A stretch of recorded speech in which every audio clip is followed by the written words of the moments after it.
ஒரு அழகான பசுமையான காட்டில் பறவைகள் மகிழ்ச்சியாக பறந்து கொண்டிருந்தன. அங்கு ஒரு சின்ன குருவியும் வாழ்ந்து வந்தது.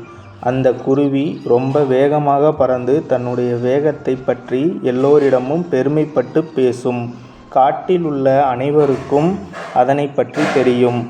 அதே காட்டில் ஒரு அமைதியான ஆமை ஒன்று இருந்தது. அது மெதுமெதுவாக நடந்து கொண்டிருந்தது. அது எப்போதும் அமைதியாகத்தான் இருக்கும்.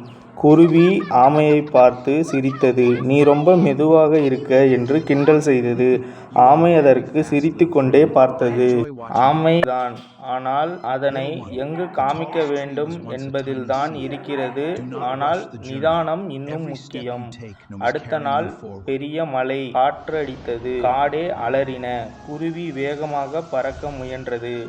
காற்றடித்ததால் என்ன ஆகும்? பறவை கீழே விழுந்தது. ஆமை அந்த மலையில் மெதுவாக நடந்தாலும் ஒரு பெரிய மரத்தைப் பார்த்து உள்ளே நுழைந்தது அமைதியாக. குருவி அதை பார்த்து உணர்ந்தது. வேகம் மட்டும் போதாது, நிதானமும் முக்கியம் என்று அதற்கு புரிந்தது.